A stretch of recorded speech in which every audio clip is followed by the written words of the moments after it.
যে আমার আল্লাহর দান সন্তান কথা বলতে পারতো না, উঠতে বসতে পারতো না, সেটা আমি বক্তব্য বলেছি।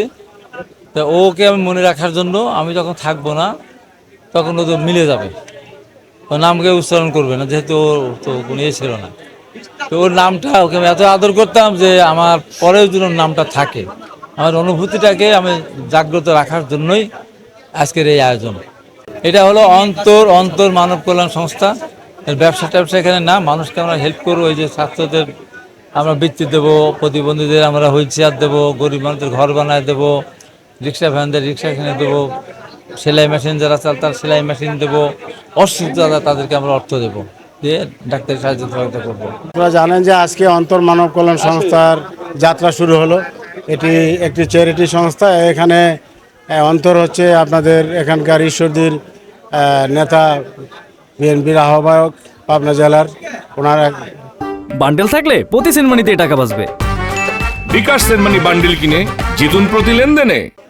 সন্তান, তার নামেই আজকে এই প্রতিষ্ঠানটি গড়ে উঠেছে। আমি আশা করি যে এর মাধ্যমে এই ঈশ্বরদী জেলা তথা পাবনা জেলার অসচ্ছল অসহায় মানুষের কল্যাণে এই প্রতিষ্ঠান কাজ করবে এবং এর মাধ্যমে অবশ্যই এই এলাকার অনেক কল্যাণ হবে। এই জন্যই এটার নাম করা হয়েছে যে অন্তর মানব কল্যাণ সংস্থা। তা আমরা এই সংস্থার সরকারিভাবে আমরা অনুদান দিব এবং এর মাধ্যমে স্থানীয় অনুদানে এবং ওনার যিনি ওনার প্রতিষ্ঠাতা জনাব হাবিবুর রহমান হাবিব, ওনার আর্থিক সহযোগিতা সকলে মিলে এই প্রতিষ্ঠানটা অনেক দূর পর্যন্ত এগিয়ে যাক সেই প্রত্যাশা করি। মানব কল্যাণ সংস্থার আজকের এই যে উদ্বোধন শুরু হলো, আমি দোয়া করি এবং শুভকামনা করি যাতে এটা গরিব দুঃখী মানুষের এবং নির্যাতিত মানুষের পাশে থেকে তাদের সহযোগিতা করতে পারে এবং এই সংস্থার আমি সুদূর শুভকামনা এবং মঙ্গল কামনা করছি।